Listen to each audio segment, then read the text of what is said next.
오늘은 우리들은 잘 안 지키지만 파더스데이인데요. 처음 하신 분들도 있는 것 같은. 우리 서로 인사하면서 우리 아버지들한테는 잘하고 계십니다 그렇게 인사하면 좋겠고요. 어머니들에게는 수고하셨습니다 그렇게 한번 서로 격려하면서 인사하면 좋겠습니다.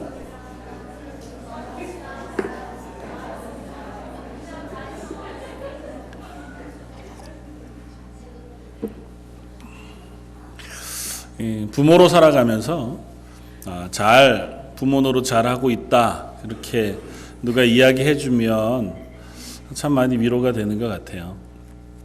하나님 앞에서 우리가 잘 살아가기가 참 쉽지 않은데, 김현승이라고 하는 시인이 쓴 아버지의 마음이라고 하는 시는 다른 거 다 차치하고 누구라도 바깥에서 어떤 삶을 살거나 또 어떤 대우를 받고 어떤 대접을 받더라도 또 어떤 형태의 직업을 가졌다 하더라도 아버지들은 집에 돌아오는 순간부터는 아버지가 된다. 이제 그렇게 고백을 하더라고요. 오늘 제 칼럼에 쓴 김남주 시인 시인은 모름지기라고 하는 시에서는 저는 그렇게 읽었습니다. 다른 어떤 것이 아니라 한 사람의 인생, 그가 어떻게 살았든지 결과나 드러나는 어떠한 것에 상관없이 그가 살아낸 인생은 인생 자체로 존중받을 만하다. 그래서 말씀을 준비하면서 그런 생각을 했습니다. 하나님께서 우리의 인생을 향해서도 동일하게 생각하시겠다. 우리가 이제 살아가는 삶을 보면 요즘 흔히 들려오는 뉴스들, 특별히 한국의 잘못되어진 문화들 속에서의 이야기들 속에 갑질 이런 얘기들을 우리가 듣잖아요. 돈 많은 사람들, 좀 높은 자리에 있는 사람들, 아니면 스스로가 좀 힘이 있다고 생각하는 사람들이 그렇지 않은 사람들에게 보이는 아주 잘못되어진 태도들. 근데 한 발만 떨어져서 내가 대하고 있는 그 사람의 인생에 대해서만 조금만 생각해 본다고 해도 그 사람이 어떻게 지금 그 자리에 있는지는 몰라도 어쨌든 50년, 60년, 70년을 자기 나름대로 살아내느라고 애썼던 인생을 생각한다고 하면 그 앞에 그렇게 함부로 대해서는 안 될 삶이겠다고 하는 생각이 드는데, 하나님은 우리의 인생을 다 아시잖아요. 하나님이 우리의 인생에 태어남부터 지금까지 물론 잘한 부분도 있고 잘못한 부분도 있고 또 내가 보기에도 실패한 부분도 있고 하나님 앞에서 열심히 살려고 애썼던 부분도 있다 할지라도 그 모든 걸 아시는 하나님께서 우리의 인생 그것 그대로를 존중해 주시겠다고 하는 생각이 들었습니다. 사람들은 사람을 심판할 만한 혹은 판단할 만한 자격이 별로 없습니다. 왜냐하면 우리 서로를 너무 잘 모르잖아요. 저 사람이 저렇게 살고 있는 이유를 우리는 잘 알지 못합니다. 왜 저 자리에 있는지도 우리는 잘 몰라요. 그저 그냥 세상이 보기에 돈 많이 벌고 높은 자리에 있고 그야말로 귀한 자리에 있으면 열심히 살았나 보다 그냥 대충 짐작할 뿐이고, 아니면 좀 어려운 자리에 있는 분들은 운이 안 좋았거나 때가 잘 안 맞았거나 아니면 뭔가 자기가 삶을 살면서 게을렀거나 그랬겠다. 우리가 그렇게만 나누기에는 우리가 사는 삶이 참 복잡합니다. 내가 원치 않은 길에 서기도 하고 또 나는 애썼지만 원하지 않는 결과를 얻게 되기도 하는, 그래서 결국은 우리 인생을 판단하시는 분은 하나님밖에 없으시겠다고 하는 사실을 깨닫습니다. 그래서 나중에 하나님 앞에 가면 하나님께서 우리의 인생을 전부 다 판단하시고 심판하시겠죠. 그런데 그 하나님이 칼로 무자르듯이 우리의 잘못만 딱 자르셔서 넌 잘했다, 넌 잘못했다 하시는 하나님이 아니신 것 같아 보여요. 성경을 천천히 묵상하다가 보면 하나님은 우리의 실패에도 오래 참아주시는 하나님이신 것으로 보이고, 우리가 하나님 앞에서 어긋 행할 때에 끊임없이 우리를 향해서 때로는 힌트를 주시고 사람들을 보내주시고 말씀을 들려주시고 정 안 되면 혼내셔서라도 바른 자리로 돌아오너라 바로 오너라 하나님 앞으로 복받는 자리로 오기를 기대하시는 하나님이신 것을 우리가 발견한다면 저와 여러분들이 지금 하나님 앞에 서는 이 삶의 모습도 하나님께서 귀하게 보시고 우리의 삶 그대로를 인정해 주시고 위로해 주시리라고 믿습니다. 오늘 함께 말씀을 나누면서 사도 요한이 교회를 향해서 보낸 편지들을 우리가 함께 읽으면서 우리를 사랑하시고 또 우리를 위로하시고 격려하기를 원하시는 하나님을 만날 수 있으면 좋겠다, 그렇게 생각이 되었습니다. 요한일서는 요한이라고 하는 사도가 나이 많아서 자기가 목회하던 교회뿐 아니라 또 다른 교회들의 편지한 편지로 그렇게 알려져 있습니다. 완전하게 확정할 수는 없지만 거의 90여 세가 된 사도 요한이 교회들을 향해 이러저러한 편지들을 보내고 있습니다. 그런데 사도 요한이 보낸 편지는 이 교회를 향해서 너희가 하나님의 말씀에 순종하고 계명을 잘 지키며 형제를 사랑하는 것이 마땅하다. 그렇게 해야 하는 것이 하나님 앞에서 그리스도인으로 삶을 살아가는 것이다. 그렇게 편지합니다. 특별히 오늘 우리가 읽었던 본문 앞쪽 7절에서부터 11절까지는 좀 단호한 어조로 얘기하는 것 같아요. 9절 빛 가운데 있다 하면서 그 형제를 미워하는 자는 지금까지 어두움에 있는 자요 그의 형제를 사랑하는 자는 빛 가운데 거하여 자기 속에 거리낌이 없으나 그의 형제를 미워하는 자는 어둠에 있고 또 어둠에 행하며 갈 곳을 알지 못하나니 이는 그 어둠이 그의 눈을 멀게 하였습니다. 그러니까 편지를 어떤 면에서는 좀 단호하게 씁니다.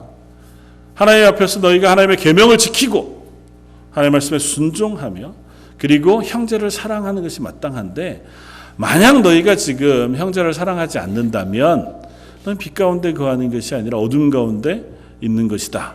그렇게 말해요. 그러다가 갑자기 우리가 오늘 읽었던 12절부터 14절까지는 약간 태도를 바꾸어서 이야기하고 있는 것 같습니다. 12절을 시작하면서 자녀들아 내가 너희에게 쓰는 것은 아비들아 내가 너희에게 쓰는 것은 청년들아 내가 너희에게 쓰는 것은 반복해서 2번 거의 비슷한 이야기를 동일하게 쓰고 있는데 어투가 앞쪽의 어투와는 좀 사뭇 달라 보입니다. 아마 이 이유는 이것인 것 같아요. 앞쪽에 단호하게 교회를 향해서 편지하는 편지를 쓰고 있는데 문득 이 편지를 받은 성도들이 이 요한의 강력한 권면과 경고를 듣고 걱정하고 두려워하는 자리에 혹시 빠질까 하는 생각을 하게 된 것 같습니다. 아무리 우리가 성도여도 그리고 내 나름대로 열심히 하나님 앞에 믿음으로 살려고 애쓴다고 해도 사도 요한이 이렇게 단호하게 했던 그런 말씀들 같은 그런 말씀들을 들으면 일단은 나는 하나님 말씀에 왜 순종하지 못하지? 하나님 계명을 다 지켜 행하지 못하는 자리에 서고 있는데 혹 나는 왜 이렇게 연약할까? 사도가 얘기한 것처럼 맞아, 그게 맞는데 그렇게 사는 게 합당한데 나는 왜 그런 자리에 서지 못하고 자꾸 이렇게 넘어지고 실패하고 심지어 생각해 보니까 성도들 가운데 내가 사랑하지 못하는 사람들도 막 자꾸 얼굴이 막 떠오르고 난 왜 안 되지? 예수님이 날 사랑하셨는데 나는 왜 그 사랑을 내 마음속에 품지 못하지? 라는 것이 믿음의 낙심이 되어질까 하는 생각이 요한에게 있었던 것 같아요.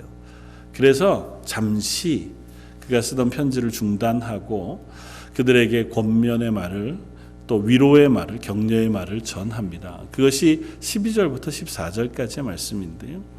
그 위로와 격려는 한편으로는 굉장히 부드럽고 한편으로는 굉장히 시적으로 아름답습니다. 그걸 통해서 사도는 교회에 있는 성도들을 3가지 이름으로 부르고 있습니다. 자녀들아, 또 아비들아, 그리고 청년들아. 이 세 부류가 무엇인지는 좀 이따 살펴보겠지만 분명한 것은 그 이름을 통해서 교회에 있는 전체 성도들을 향해서 말하고 있고 그들을 격려하고 있으며 그들의 현재 선자리가 어디인지를 명확히 깨닫게 하고 싶어 합니다. 그래서 너희들은 이 책망받을 사람이 아니야. 내가 너희한테 하는 얘기가 아니고 너희가 잘못했다고 혼내는 게 아니야. 너희는 오히려 하나님의 구원받은 사람인 것을 잊지 말고 내가 한 말들, 가르치는 가르침 때문에 너무 두려워하거나 그것으로 낙심하지 말았으면 좋겠다고 하는 마음이 이 사도 요한의 글 속에서 아마 읽혀지는 것 같습니다.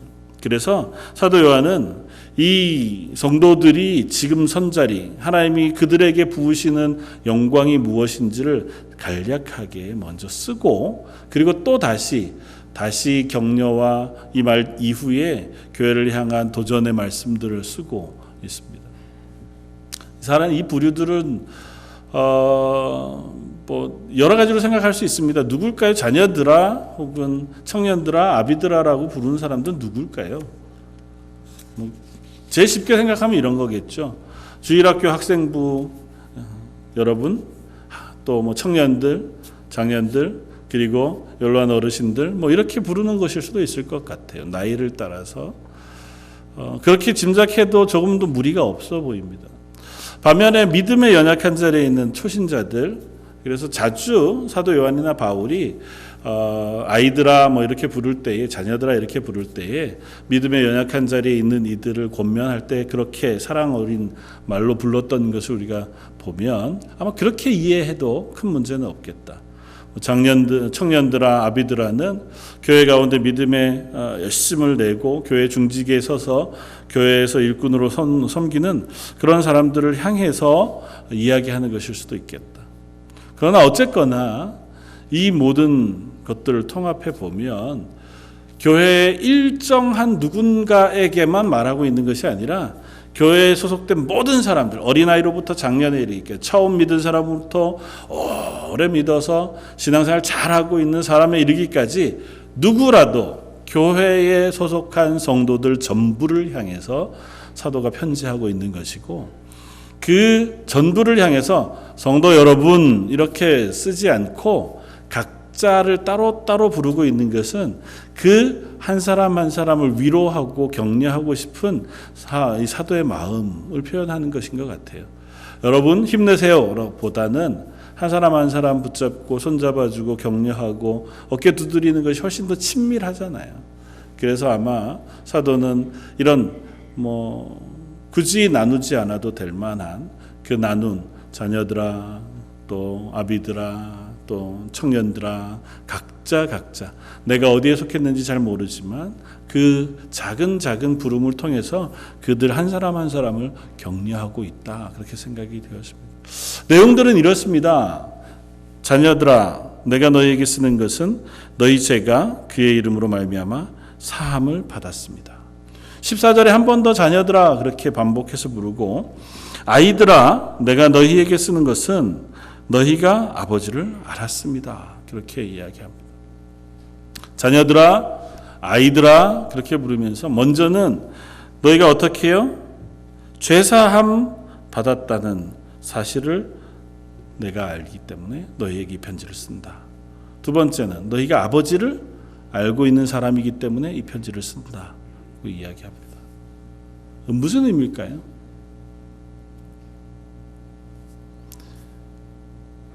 자녀들아, 아비들아, 청년들아 이렇게 부르고 전제를 뭐라고 부르냐면 내가 너희에게 편지를 쓰는 것은, 아니면 내가 너희에게 편지를 쓴 것은, 이렇게 얘기해요. 그러니까 이 앞에 얘기들 어쩌면 권면과 어쩌면 도전과 강력한 경계의 이 말씀들을 너에게 쓴 것은 이것 때문이야. 뭐 때문이라고 씁니까? 너희가 죄사함을 받았기 때문에, 너희가 하나님 아버지를 알기 때문에 편지를 쓴다고 얘기합니다. 다시 말하면 죄사함을 받았다는 것과 하나님을 안다는 것은 그리스도인의 가장 기본적인 자세예요. 그렇잖아요. 그리스도인은 누굽니까? 하나님이 나의 아버지가 되시는, 나의 하나님이 되신다는 사실을 아는 사람들, 그리고 그분이 나의 죄를 사해 주신 구주가 되신다는 사람을 다는 사실을 믿음으로 고백하는 사람들이, 그러니까 아이들아 라고 표현하는 이 표현 속엔 그리스도인들이라고 하는 사람들의 가장 기본적인 믿음의 고백, 너희가 그 고백을 가지고 있기 때문에 이 편지를 쓰는 것이다 라고 하는 이야기를 해요. 다시 말하면 내가 너희에게 편지를 쓰는 것은 너희가 듣고 도전을 받고 경계를 받아서 두려워하라는 의미로 쓰는 게 아니다. 너에게 편지를 쓰는 것은 이미 너희가 구원받았으므로, 구원받은 사람으로 그 은혜 가운데 평안하기를 위해서 이 편지를 쓰는 것이다 하고 얘기해요. 너희는 빛 가운데 거하지 못한다고 두려워하지 말아라. 형제를 사랑하는 마음이 내 속에 풍성하지 않는다고 생각해서 나는 구원 안 받은 사람일까 라고 하는 두려움에 빠지지 말아라. 혹 그렇지 못한다 할지라도 너희가 구원 받았다는 사실, 그 사실로 인하여 위로를 받아라. 그리고 그것이 의미하는 바는 뭐냐 하면 너희가 구원 받았다면, 하나님을 안다면, 죄사함을 받았다면 너희는 이제 사랑할 수 있는 사람이 되었다고 하는 사실을 내가 너에게 알려주고자 합니다. 지금 당장 결과로 내가 누군가를 열심히 사랑하고 전혀 미워하는 사람이 하나도 없으며 하나님의 율법을 하나도 어기지 않고 다 잘 지켜 해가는 그러한 자리에 못 있다 할지라도 하나님이 나를 구원하신 그 구원의 은혜 가운데 있는 사람이라면 우리는 이미 그 하나님의 말씀에 순종할 수 있는 은혜를 입었고 그럴 수 있는 힘을 가졌고 그럴 수 있는 하나님의 자녀가 되었다는 사실을 잊지 말아라. 그리고 뭐 뒤에 이제 계속해서 권면하겠죠. 그건 너희가 할 수 없는 것을 너희 속에 부으신 성령님께서 도우실 것이니 지금 못하고 있는 것 때문에 불안해하고 두려워할 것이 아니라 못하고 있음에도 불구하고 너희는 이미 하나님의 자녀라는 사실로 인하여 용기를 얻으라고 하는 말씀을 전하고 싶은 겁니다. 아비들에게 뭐라고 이야기합니까? 아비들아, 내가 너희에게 쓰는 것은 너희가 태초부터 계신 이를 알았습니다. 14절에 반복해서 똑같이 쓰는데도 그렇게 씁니다. 아비들아, 내가 너희에게 쓴 것은 너희가 태초부터 계신 이를 알았습니다. 믿음의 어느 자리에 있는 사람들, 내가 너희에게 이런 이 이야기들을 쓰는 것은, 또 이미 쓴 것은 너희가 이미 하나님을 알고 태초부터 계시니 예수 그리스도를 너희가 알고 있기 때문이다. 하나님을 아는 지식이 그들을 믿음의 아버지의 자리에 올라가게 한다고 하는 사실도 더불어 이야기하는 것 같아요. 아비드라라고 부른 그 이들을 향해서 다른 것 얘기하지 않고 너희가 태초부터 계신 이를 알았습니다라고 표현하고 있는 것은 하나님을 아는 지식, 예수 그리스도를 아는 지식이 없이 우리가 믿음의 자리에 설 수 없다는 사실도 또한 아울러서 얘기해 주는 것 같아요. 물론 하나님을 안다고 하는 지식은 다른 지식이 아닙니다. 물론 조금 더 확대해서 생각해 보면 이 요한의 편지를 읽고 있는 교회들이 지금 현재 막다트리고 있는 환경 안에서 이해할 수 있어요. 이때는 이단들이 막 들끓고 있던 때였거든요. 그래서 이단들이 하나님 앞에서 하나님의 계명을 어기면서도 난 구원받았다, 그렇게 얘기하는 사람들도 있었고, 또 나는 하나님을 아는 지식이 있다, 뭐 영지주의라고 얘기하는 이단들이 굉장히 들끓고 있을 때였는데, 난 니네와 다른 영지, 특별한 지식이 있어. 그런데 그걸 너희에게 얘기해 줄 수는 없는데 난 하나님을 알아. 그러니까 사람들이 그런 것에 자꾸 미혹된단 말이죠. 그러니까 그런 배경 속에서 얘기하는 거예요. 너희가 구원받았다고 하는 거, 하나님의 백성이라고 하는 건 다른 지식, 또 다른 암에 의한 것이 아니라 태초부터 계신 하나님에 대한 지식, 그 우리를 위하여 십자가에서 죽으신 예수 그리스도에 대한 지식, 그것으로 인하여 우리가 하나님의 자녀가 되었다고 하는 사실을 이야기하고 있는 겁니다. 너희가 만약에 천지를 창조하신 하나님을 알고 있고 그리고 우리를 위하여 십자가에 죽으신 예수 그리스도를 알고 있다면 이미 우리는 하나님의 자녀가 되었다는 사실을 기억해라. 뭐 그렇게 권면하는 것이기도 할 것 같아요. 아비들아, 온 자녀들아, 그렇게 부르는 부름 가운데 너희가 이미 아버지를 알고 하나님을 알고 예수 그리스도를 안다고 하는 표현을 쓰고 있음을 우리가 주목해 볼 필요가 있습니다. 저 여러분들도 이미 성경을 통해서 하나님이 누구신지를 압니다. 그리고 예수 그리스도가 날 위하여 죽으신 죽음의 십자가에 대해서도 알고 있습니다. 그런데 그 지식은 머릿속에서 외우는 지식으로 표현되지 않고 거듭거듭 성경이 표현하고 있는 바는 관계를 통해서, 경험을 통해서 그분을 아는 지식으로 얘기하고 있다는 거죠. 아비들이 그 아버지의 자리에서 교회를 위하여 기도하고 그 자리에 설 수 있는 것은 그들이 먼저 하나님을 경험해서 아는 사람들이기 때문에 흔들리지 않고 믿음의 자리에 설 수 있다는 것입니다.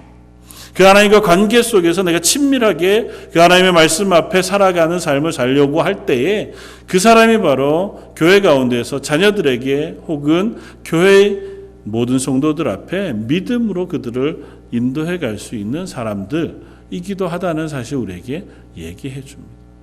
마지막으로 청년들아 이렇게 부릅니다. 청년들아, 13절에 내가 너희에게 쓰는 것은 너희가 악한 자를 이기었음이라 표현하고요. 14절에서는 너희가 강하고 하나님의 말씀이 너희 안에 거하시며 너희가 흉악한 자를 이기었음이라고 씁니다. 근데 이 12절부터 14절까지 전부 다 과거형, 완료형으로 쓰여져요. 청년들아, 내가 너희에게 이것을 쓰는 것은 너희가 앞으로 닥칠 위험과 악한 세력과의 싸움에서 너희가 승리했으면 좋겠다. 그래서 쓰는 게 아니에요. 자녀들아, 내가 너에게 이것을 쓰는 것은 너희가 하나님을 잘 알았으면 좋겠기 때문에, 내가 죄사함을 받았다는 확신 가운데 거했으면 좋겠기 때문에 쓴다고 얘기하지 않아요. 내가 너에게 쓰는 것은, 쓴 것은 너희는 이미 악한 자들과 싸워 이겼기 때문이다고 써요. 언제 이겼습니까? 여러분들은 이 세상의 악한 자 혹은 악한 세력, 그걸 통칭해서 얘기하면 죄 혹은 사단의 세력 이런 걸 거 아니에요. 우리를 미혹하고자 하는. 오늘 본문 뒤에 15장은 그 힌트들을 우리에게 씁니다. 15절은 이 세상이나 세상에 있는 것들을 사랑하지 말아라 하고 얘기하면서요. 16절 이 세상에 있는 모든 것이 육신의 정욕과 안목의 정욕과 이생의 자랑이니 다 아버지께로부터 온 것이 아니요 세상으로부터 온 것이다. 그러니까 우리가 싸워야 할 대상, 우리를 넘어뜨리려고 하는 악의 세력은 아마 이 세상의 것들일 거예요. 그게 때로는 욕심이기도 하고 이 세상의 어떤 죄의 유혹이기도 하고 그런 것들일 것입니다. 그런데 요한이 이 교회를 향해서 하면서 너희는 이미 이기었다 이렇게 쓴단 말이죠. 저 여러분들을 향해서 이야기하는 것이라면 동일합니다. 여러분들은 이미 아까 싸워 이기었습니다. 그래서 제가 이 편지를 여러분들에게 쓰는 겁니다. 그렇게 얘기하고 있는 거예요. 언제 이기셨어요? 여러분들, 나. 여기 성경에 있는 편지를 받는 사람들 말고 여기 예배드리고 있는 여러분들은 언제 죄와 싸워 이기셨습니까? 예? 이겼어요. 이미 우리는. 요한 사도의 편지를 따르면 우리는 아직도 싸우고 있는 중이긴 하지만 이미 우리는 이겼어요. 결론 났어요. 언제요? 예수님의 십자가에서. 그건 분명한 사실입니다.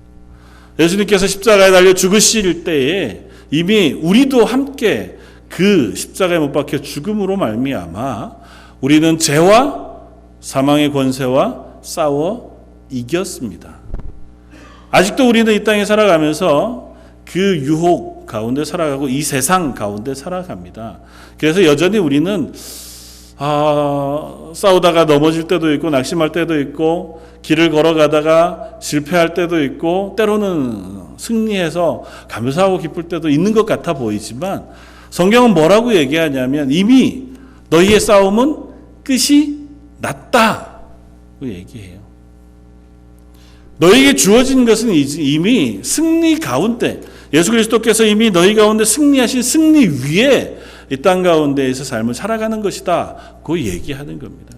사도와 요한이 이 편지를 통해서 교회를 향해 하고 싶은 말도 그것입니다. 우리가 하나님 앞에서 계명을 순종하고 형제를 사랑하며 살아가야 할 사람들이고 그것이 우리가 하나님의 자녀인 증거가 되겠지만 이미 너희들은 그 싸움을 승리한 사람들이라는 사실을 잊지 말으라는 것입니다. 너희가 오늘 넘어지고 오늘 실패한다 할지라도 그래도 이미 너희는 그 실패 때문에 하나님으로부터 버림받을 사람도 아니며 그 넘어짐 때문에 실패로 끝날 인생도 아니라는 사실을 너희가 기억해라. 그래서 내가 너희에게 이 편지를 쓰는 것이다. 너희는 이미 하나님의 말씀으로 승리할 자격을 갖춘 사람들이고 하나님이 너희를 도와 기꺼이 너희로 하여금 믿음 가운데 살아가도록 함께 하실 사람들이므로 내가 이렇게 강력한 말들을 너희에게 쓰는 것이다. 고 사도 요한이 이야기하고 있는 것입니다. 사랑하는 성도 여러분, 저와 여러분들에게도 동일한 말씀으로 하나님 말씀하시는 줄 믿습니다. 저희가 아직도 하나님 은혜 가운데 매일매일 승리 가운데 살아가는 것 같아 보이지 않고 여전히 우리에게 이 말씀들이 들려지면 나는 왜 믿음의 사람들과 같이 살지 못할까 하는 낙심도 있고 또 우리가 알지 못하는 일들이 우리 앞에 몰려오면 그 문제들을 만날 때마다 또 그런 곤란한 지경에 우리가 빠질 때마다 내가 정말 하나님의 구원받은 사람으로 믿음의 담대함으로 이 땅의 그리스도인으로 잘 그 걸음을 걷고 있는 건가 의심될 때도 있겠지만 그래도 변하지 않는 한 가지 우리를 그리스도인 삼으시고 나를 위하여 십자가를 죽으신 예수 그리스도의 죽으심으로 인하여 저와 여러분들은 이미 하나님의 자녀가 되었다는 사실은 변치 않는다는 것입니다. 그리고 그 변치 않는 사실이 저 여러분들이 이 땅을 그리스도인으로 살아가는 데에 놀라운 위로와 격려가 되기를 바랍니다. 나는 실패할 수 없다. 나는 실패하지 않을 것이다. 그리고 혹 내가 보기에 실패했다 손치더라도 하나님은 그런 나를 끝까지 포기치 않으실 것이다 고 하는 믿음을 저와 여러분들이 갖기를 바랍니다. 그럴 때에 사도 요한이 교회를 향하여 편지하는 이 편지의 날카로운 지적들 내가 형제를 사랑하지 아니하면 빛 가운데 거하는 것이 아니고 어둠 가운데 거하는 것이다 고 하는 것이 우리를 찌르는 어떤 질책이거나 비판이거나 그것으로 너희는 안 돼 라고 구분짓는 말씀이 아니라 니네는 할 수 있어. 니네는 사랑할 수 있는 사람들이고 하나님께서 그렇게 만들어 두신 사람이니까 포기하지 마라 고 하는 격려의 말씀인 줄로 믿으시길 바랍니다. 저 여러분들은 이미 하나님께서 부르셔서 하나님의 자녀 삼으셨습니다. 그 사실은 변하지 않아요. 그래서 오늘 12절에서 14절까지 모든 말씀이 과거형으로 완로형으로 되어 있습니다. 그리고 그 이야기들은 모든 말씀이 다 우리들의 어떠함을 촉구하지 않아요. 그러니까 니네 이렇게 했잖아. 이렇게 해. 그래서 내가 이 편지를 쓰는 거야 라고 얘기하지 않습니다. 다시 한번 볼까요? 12절부터 14절까지 자녀들아 내가 너희에게 쓰는 것은 이유를 얘기하잖아요. 그 이유가 뭐라고요? 너희 죄가 그의 이름으로 말미암아 사함을 받았으며 아비들아 내가 너희에게 쓰는 것은 너희가 태초부터 계신 이를 알았으며 청년들아 내가 너희에게 쓰는 것은 너희가 악한 자를 이기었음이라 하고 얘기해요. 이게 다 성도 그들이 한 것입니까?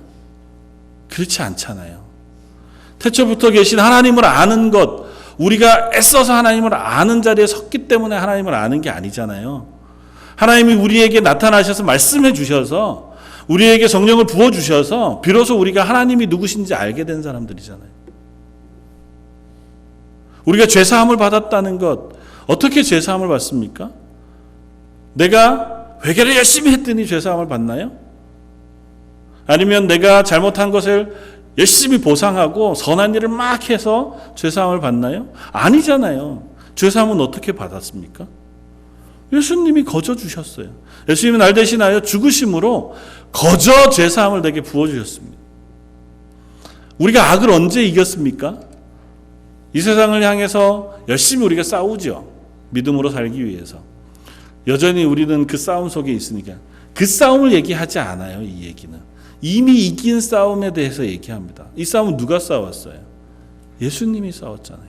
하나님이 싸우셨습니다. 다시 말하면 이 편지를 쓰는 그 이유가 우리들에게 있지 않다는 사실을 얘기합니다. 하나님이 이미 하셨고 예수 그리스도를 통해서 이미 부어주셨고 이미 확정해 주신 그것을 따라서 우리를 성도, 사도 요한이 자녀라고 부르고 아비드라고 부르고 청년들아라고 부르는 하나님의 백성 삼으셨다는 사실을 얘기합니다. 그것 때문에 우리는 어떻게 해요? 이 말들을 들을 수 있어요.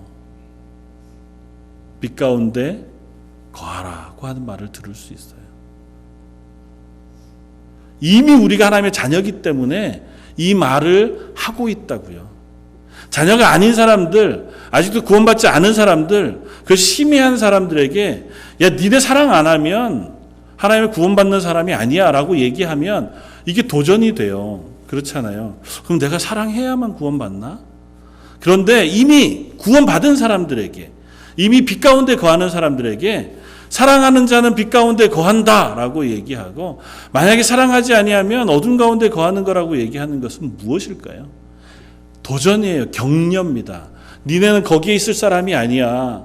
포기하지 말고 빛 가운데 거하는 하나님의 자녀로 살기를 애쓰며 그 자리에 설 수 있도록 노력해 라고 얘기하는 거기도 하고, 그럴 수 있는 자격이 너에게 있고 그럴 수 있는 실력이 너희에게 있고 그럴 수 있도록 하나님께서 도우실 거다라고 하는 말씀을 저 여러분들에게 하고 계신 줄 믿습니다. 사랑하는 성도 여러분, 저 여러분들이 이미 하나님의 구원받은 자녀인 것을 믿습니다. 그리고 그분이 우리의 하나님으로 오늘도 저와 여러분들과 동행하시는 줄 믿습니다. 그리고 그 믿음이 이 땅 가운데 그리스도인으로 살아가는 삶의 용기와 위로와 격려가 되기를 주님의 이름으로 축원을 드립니다. 하나님이 오늘도 우리에게 말씀하십니다. 예, 힘내. 내가 너와 함께 하잖니. 야, 넌 그렇게 넘어지고 말 사람이 아니야. 이제 일어나서 같이 가자. 힘들면 내가 너와 함께 해줄게. 내가 너를 도와줄게. 내가 네 손을 잡아줄게. 말씀하시는 하나님의 음성이 저 여러분들에게 들려지기를 바랍니다. 매 순간마다 우리가 1년을 혹은 인생을 살아보고 나면 그 인생의 결과로 드러나는 것들이 저나 여러분들이나 모두 다 믿음의 대단한 모습들을 드러내지 못하는 것을 고백합니다. 때로는 몇몇 분들은 참 어떻게 저렇게 사셨을까 싶을 만큼 담대한 믿음으로 살아오신 결과들이 드러나는가 하면, 또 많은 경우들은 내 딴에는 참 열심히 믿음으로 살아왔는데 지금 돌이켜보고 내 현재 모습을 보면 여전히 흔들리는 것 같은 자리에 서 있을 내 모습을 발견합니다. 그러나 그 자리에도 여전히 하나님은 우리를 믿고 계시고 또 여전히 우리를 하나님의 은혜 가운데 서 있게 하시기를 기뻐하시는 하나님이신 줄 믿고, 그래, 내 결과가 아니라 내가 한 것이 아니라 지금 내게 부으신 은혜를 의지해서 오늘도 다시 한번 하나님의 사람으로 살아가야지 다짐할 수 있는 저 여러분들 되시기를 주님의 이름으로 부탁을 드립니다. 한번 같이 기도하겠습니다. 자녀들아, 아비들아, 청년들아, 저희를 하나하나 부르시면서 너희는 이미 죄사함을 받았고 하나님을 알며 그 구원받은 하나님의 자녀로 이 땅 가운데 예수 그리스도께서 이미 이기신 그 승리와 확신을 갖고 사는 사람이라 말씀해 주시니 감사합니다. 저희의 오늘이 여전히 연약합니다. 저희의 현실이 여전히 담대하고 확신 가운데 거하기에 흔들릴 만한 상황 속에 놓여 있음을 고백합니다.